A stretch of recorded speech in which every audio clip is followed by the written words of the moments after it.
Eruvin, Daf Ain Bet Amud Bet, bonjour à vous tous. La Mishnah nous disait, rapportait la marque de Bet Shammai et Bet Hillel à propos de 5 groupes qui habitaient dans une grande salle qui était divisée. Alors, comment est-ce qu'elle a été divisée? On va voir dans la Gemara. Eh bien, d'après Bet Shammai, il fallait que chacun apporte son Eruv, et d'après Bet Hillel, un Eruv pour tous les 5. Alors, quelles étaient les possibilités? Rav Nachman disait, il y avait 2 avis par rapport à Rav Nachman, 2 lectures. Première lecture, c'est que toute la marloquette, c'est Messipas. Dans le cas où c'est une petite cloison en bois de moins de 10 tfachim de haut, donc selon Bet Hillel, bien sûr que c'est toute une grande famille, selon Bet Shammai, ça s'appelle quand on a délimité les appartements, ça s'appelle 5 familles et chacun doit apporter son époux. Deuxième possibilité, c'est Ikade Amré. Donc une deuxième lecture de Rav Nachman, que Af Messipas, au-dessus de 10 tfachim, mais moins que 10 tfachim, il y a de toute façon toujours une marloquette entre Bet Shammai et Bet Hillel. Après, une marloquette entre Rabbi Chia et Rabbi Shimon, le fils de Rabbi. Donc Rabbi Chia, il y en a un qui dit marloquette be mechitzot amagiot la tikra. Toute la marloquette, c'est lorsque les mechitzot arrivent au plafond. D'accord? Donc d'après Bet Shammai, c'est sûr que, normal, que c'est 5 familles, c'est à part. Et d'après Bet Hillel, eh bien, on dira quand même que c'est une grande salle divisée en plusieurs chambres, mais ce n'est pas, chacun n'a pas besoin d'apporter son érouf, bien que chacun ait une porte qui donne sur le khatser, bien sûr. Mais si les mechitzot n'arrivent pas jusqu'au plafond, alors d'après tout le monde, un seul érouf, ça ne s'appelle pas séparé. Et l'autre dit, donc on ne sait pas qui des deux Tanaïm, que la marloquette elle est quand les mechitzot n'arrivent pas au plafond. Mais si elles arrivent au plafond, tout le monde est d'accord qu'il faut apporter 5. Il faut apporter 5 parts de Hérouvine, une par famille. Très bien. On peut commencer le Hamoud Métivé. Alors il y a une braïta qui a été dite au nom de Rabbi Yehuda à Sabar. À Sabar, ça veut dire que c'est Rabbi Yehuda qui était très profond. Et il donnait des sfarot, il donnait des explications très profondes. Il est reconnu pour cette qualité. Et lui, qu'est-ce qu'il dit?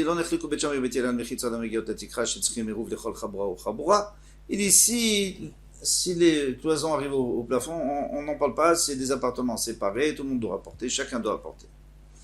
Alors où est-ce qu'il y a une marloquette? Ça n'arrive pas jusqu'en haut, donc on peut voir chez l'autre, c'est pas... Alors Bet Shammai, lui, qu'est-ce qu'il va dire? Bet Shammai, il faut un érouv par personne. Bet Hillel, par personne, par groupe. Bet Hillel, il suffit d'un érouv pour tout le monde. Pourquoi? Parce que finalement, ça n'arrive pas au plafond. Alors, maintenant, on va essayer de voir avec qui ça fonctionne. Ça va fonctionner avec un seul, a priori. Celui qui dit que toute la marloquette, c'est quand ça arrive au plafond, eh bien, tiufta, c'est une tiufta, parce que Rabbi Yehuda Savar, lui, dit qu'il n'y a pas de marloquette. Si ça arrive au plafond, tout le monde est d'accord qu'il faut apporter par famille, bien par famille. Très bien. Celui qui dit que la marloquette, elle est quand ça n'arrive pas au plafond. Et quand ça arrive au plafond, tout le monde est d'accord qu'il faut apporter une par famille, c'est exactement Siata. Eh bien, lui, il a une preuve qu'il a raison de Rabbi Yehuda Savar. Très bien. Alors avant d'arriver à Rav Nachman, il faut voir le problème.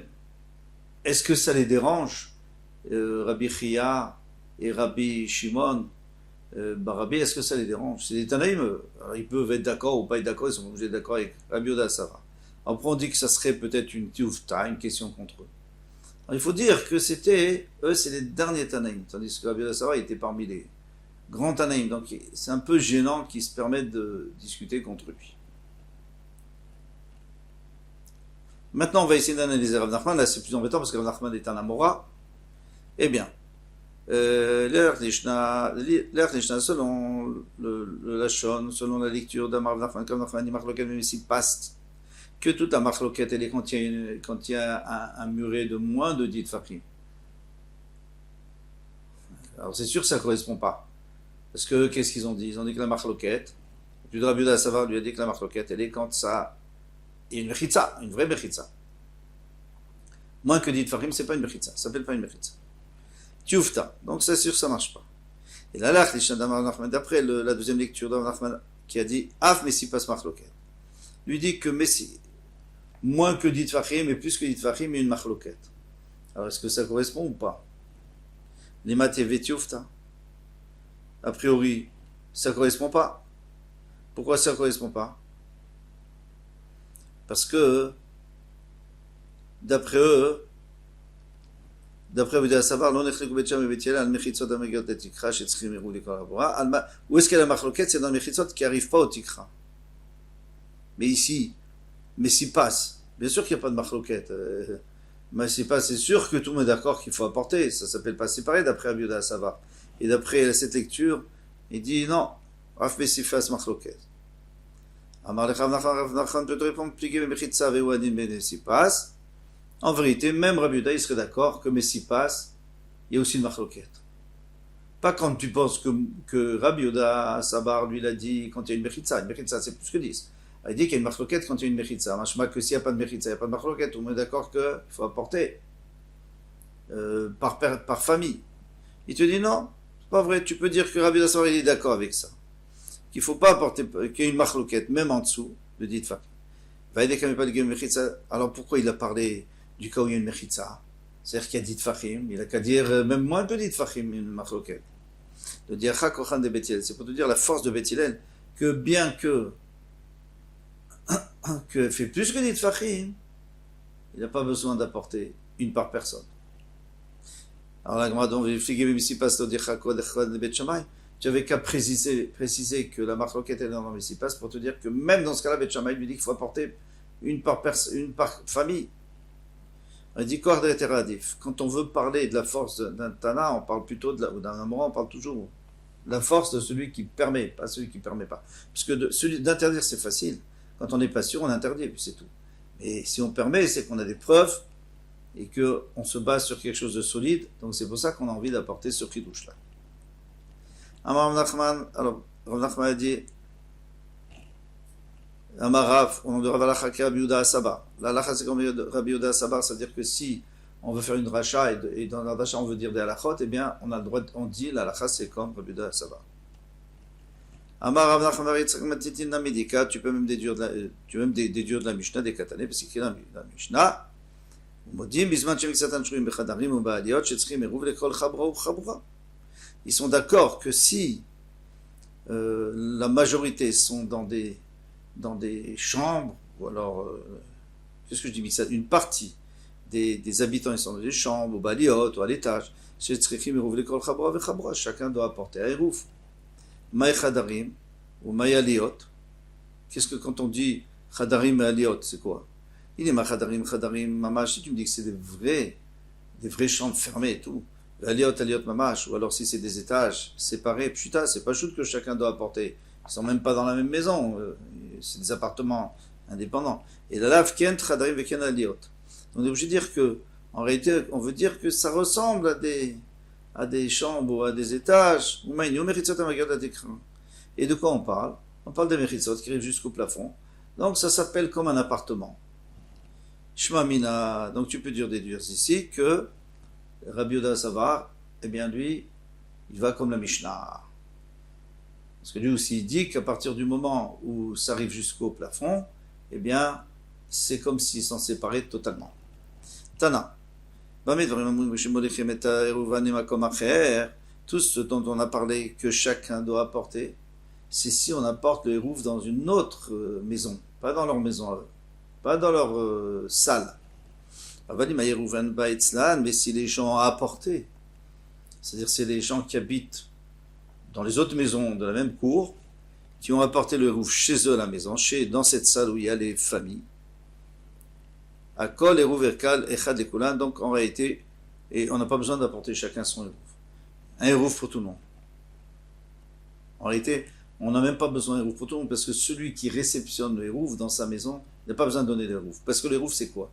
C'est qu'on vient habiter tous ensemble. Chez qui? Chez moi. Alors voilà, moi, je n'ai pas besoin de donner l'hérouf, parce que de toute façon, vous êtes tous chez moi.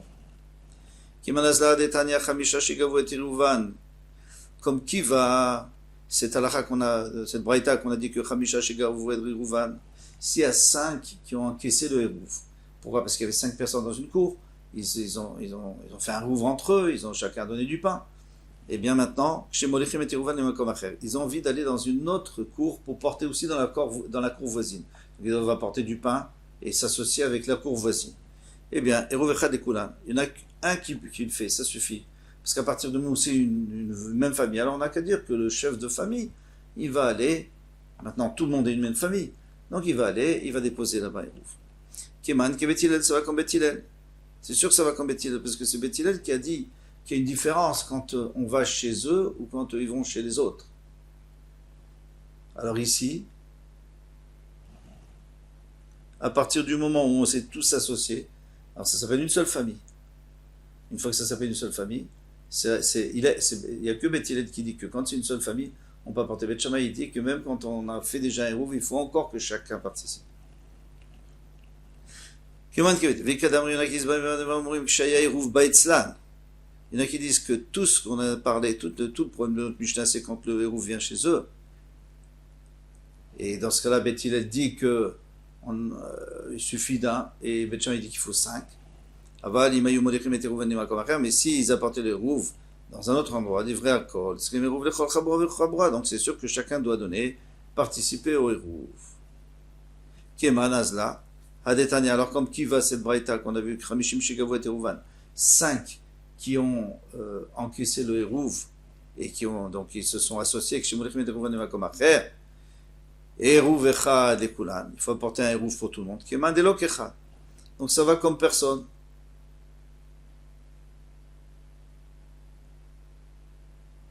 Pourquoi? Parce qu'on dit Khamishim Shigavo et Terouvan, Shemolechim et Terouvan, Eruv Echad Lekulan, il y en a un qui fait. C'est pas vrai. D'après Bet Shammai, c'est sûr que non, même d'après Bet Hillel, à partir du moment où tu vas autre part, tu dois apporter chacun ton Eruv. On vient de dire d'ivrei hakol. Ça veut dire que d'après tout le monde, il faut que chacun participe. La nouvelle Mishnah. Matnitim. Achin shayu ochlim al shulchan aviem. Il y avait des frères qui mangeaient à la table de leur père. Donc ils étaient invités chez leur père pour les repas. Veyeshenim bebatehem. Mais ils dorment dans leur appartement. Alors, il y a plusieurs maisons dans une cour. Disons qu'il y a 10 maisons. Donc, il y a la maison du père. Les enfants se réunissent. Il y a 5 enfants, ils se réunissent dans la maison du père. Il y a encore la maison de chacun, là où ils dorment, là où ils résident. Donc, ça fait déjà 6 maisons. Et puis, il y a 4 maisons encore qui appartiennent à d'autres personnes, qui n'ont aucun rapport avec eux. Donc, chacun doit donner un Eruv pour la cour. Donc finalement, il y aura 10 pains, 10 morceaux de pain qui vont être donnés, qui vont être réunis dans le Eruv. Les fichar, c'est pour cela, imshachach echad mehem velo irev, mais s'il y en a un qui a oublié, parce qu'il s'est dit, bon, moi, il comptait sur son père, eh bien, mevatel et reshuto, il doit annuler son reshut. Et matai, quand est-ce qu'on a dit ça? Bisman shemolechim eruvan et makom acher. C'est si on met le Eruv dans une des maisons des étrangers. Pas chez le père. On met dans une des maisons des étrangers. Alors chacun doit apporter. Avalimaya Eruv baetzlan, mais si le Eruv vient chez eux, dans la maison du père, alors dans ce cas-là, hein, ils n'ont pas besoin de donner chacun. Pourquoi? Quelle est la différence? Alors on avait déjà vu que celui dans lequel on met le Eruv, la maison dans laquelle on met le Eruv, eh bien, le bal de cette maison, le propriétaire n'a pas besoin de donner de Eruv. Ça, c'est normal. Puisque, finalement, eh bien, c'est chez lui qu'on se réunit. Donc, c'est-à-dire qu'il fait partie de la réunion. Il fait partie de la grande famille. C'est le chef de famille, on va dire. Maintenant, les frères, mimanafshar, de toutes les manières, si on considère qu'ils habitent chez leur père, parce qu'ils mangent là-bas, c'est ça l'essentiel, eh bien, alors à ce moment-là, ils n'ont jamais besoin de donner, même si le Eruv est autre part. Et si on dit qu'ils sont indépendants, hein, chacun parce qu'ils dorment autre part, dans leur maison, alors dans ce cas-là, de toutes les façons, il faut qu'ils apportent. Alors pourquoi ici, on va dire que si c'est chez le père, ils n'ont pas besoin d'apporter. Donc le Chazon Ish explique qu'il y a quand même une différence. C'est qu'eux, ils sont partiellement chez le père, on va dire. Donc si le Eruv est dans une autre maison, eh bien chacun a une obligation, il doit se débrouiller pour apporter. Mais si c'est chez le père, alors ils peuvent dire, mais nous on est quand même aussi chez le père, on est aussi des invités chez le père, donc on n'aura pas besoin d'apporter. Deuxième possibilité, Oshen Imaem Diurin Bechatser, ou alors s'il n'y a pas du tout d'autres habitants, il n'y a que leur maison à eux, 5 maisons aux garçons, aux enfants et une maison du père. À ce moment-là, Enan Tzrim Narev, ils n'ont pas besoin non plus de faire un hérouf. Et ça, c'est normal. Parce que, normal, on peut comprendre. Parce que si c'est une cour publique, alors là, les enfants, on peut leur dire, mais vous avez votre maison indépendante, donc vous devez dormir, donc vous devez participer. Mais si c'est une cour privée, puisqu'il n'y a que la famille, alors c'est fini, il n'y a plus d'hérouf du tout, il n'y a même plus besoin d'hérouf. Dagmara dit, Shma Mina, Makom Nina Gorem.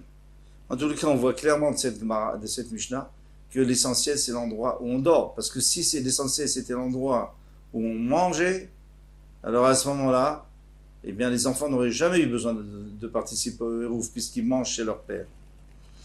Et ça, c'est une question contre Rav, parce qu'il y a une marloquette qu'on va voir un peu rapide aujourd'hui même, que selon Rav, on va d'après l'endroit où on mange.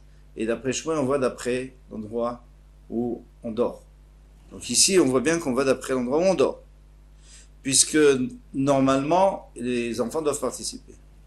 Donc Rav Yehuda dit on de Rav pour défendre Rav. Mais Mekablé Prashchanou. Ici, on ne parle pas qu'ils mangent vraiment à la table de leur père. On parle du cas où leur père leur donne les dépenses de leur nourriture. Ou alors, où il leur donne de la nourriture, ou il leur donne de l'argent. En tous les cas, c'est lui qui paye les dépenses. Alors, ils ne sont pas vraiment chez... On ne peut pas dire qu'ils mangent chez le père. Ils mangent chez eux. Ils dorment chez eux. Ils sont mariés. Ils ont des enfants, peut-être même. Mais c'est le père qui paye. Ou c'est le père qui donne. Alors, à ce moment-là... C'est là où on peut considérer que, en général, ils doivent apporter un hérouf, mais il est vrai que si le père, si on met le hérouf dans la maison du père, alors comme ils sont quand même dépendants pas mal du père, donc ils n'auront pas besoin d'apporter un hérouf. Tanorabanan, on met tous enseigner Bisheshlo Betchar. Alors, quelqu'un qui aurait Betchar, une loge de gardien. Donc moi, j'ai une loge de gardien dans votre Hatzer à vous, et je n'ai pas fait d'hérouf. Est-ce que je suis au cerf? Est-ce qu'on peut considérer que j'habite chez vous? Non. Arsadra. Arsadra, c'est un préau devant la maison, par lequel on a un porche qui m'appartient. Est-ce que ça s'appelle une dira? Si ça s'appelle une habitation, alors je dois participer au hérouf. Sinon, on n'a même plus besoin de moi. Il n'y a pas d'hérouf. Moi, je ne fais pas partie de cette Hatzer. Eh bien non, puisqu'un préau, c'est pas une habitation. Mirpeset. Mirpeset, c'était le couloir qui était à l'étage. On montait avec une échelle dans le couloir et le couloir desservait tous les appartements de l'étage. Bechatser Chavero, donc ça m'appartient, mais c'est dans le Chatser de quelqu'un d'autre. Arezé no seralav. Eh bien, je ne rends pas à sourd. Pourquoi? Parce que c'est pas des lieux où on peut vraiment habiter. Même une loge de gardien, on peut dormir là-bas, bien sûr. Mais ça s'appelle pas, c'est tout petit, ça s'appelle pas un lieu d'habitation. Et donc, il n'y a pas besoin d'hérouf. Pas besoin de participer au hérouf. Maintenant, ce qui est intéressant, c'est que Beta Teven, donc une grange dans laquelle on met de la paille, Beta Bakar, ou alors une étable, Beta Etzim, ou alors la réserve de bois, Beta Otsarot, ou de céréales, de vin, cette réserve, Arezeo Seralav. Eh bien, d'après le Tanakama, ça s'appelle une habitation. Pourquoi? Parce qu'on peut habiter là-bas. Il est vrai que j'habite pas là-bas. Je mets ma paille, je mets mes animaux, mais je pourrais habiter, puisque c'est assez grand, c'est fermé. Mais Rabbi Yehuda n'est pas d'accord. Rabbi Yehuda Omer, Eno sert à la. Eno sert. Rabbi Yehuda, et la lacha, c'est comme Rabbi Yehuda, c'est que ça ne sert à rien que tu peux habiter. Tu habites pas. Si tu habites pas, il n'y a pas de problème. Eno sert à la, et la makom dira bilvad. C'est seulement s'il habite réellement là-bas. Alors si lui il veut transformer cette réserve, cette grange en habitation et habiter là-bas, alors c'est bien sûr qu'il devra participer au Hérouf. Amar Yehuda Amar Sebe Ben Nafra, il y avait une histoire de Ben Nafra, il s'appelait comme ça. Chez Yulo Chamesh Chatzerot, il faut dire Otsarot. Il avait 5 dépôts là où grange. Beusha, il avait 5, une dans chaque cour. Donc ils sont venus chez les Chachamim, ils ont dit est-ce qu'il doit participer ou pas, fait un bout, et non, c'est et la bête dira bilbad. Puisqu'il n'habite pas là-bas, il n'y a pas de problème. Bet dira. Alors le problème c'est qu'il a pas dit Makom dira, il a dit Bet dira. Bet dira, ça veut dire une maison où on peut habiter. Ça ne veut pas dire qu'il habite. Amar. Bet dira, tu crois vraiment qu'il suffit qu'on puisse habiter là-bas? Et là, il m'a Makom dira. Un endroit de dira. C'est-à-dire que il n'a pas, et que là-bas, il n'a pas de Makom dira. Il a une possibilité d'habiter, mais il n'habite pas là-bas. Maï Makom dira. Maintenant, à partir de quand ça s'appelle un endroit où on habite? Qu'est-ce qu'il faut faire exactement là-bas? Rav Amar, Rav a dit, il faut tourner la page, mais comme Pita, c'est l'endroit où il mange. S'il mange là-bas, comme on a vu plus haut, eh bien, il est chayav du Hérouv, et s'il ne fait pas d'Hérouv, il rend un saut à tout le monde. Shmuel Amar Makom Lina. Shmuel dit que c'est un endroit où on dort, pas un endroit où on mange. Donc ça, c'est la fameuse marloquette entre Rav et Shmuel qu'on va développer dans la mode prochain. Bezrat Hashem, Kol Tov, à demain.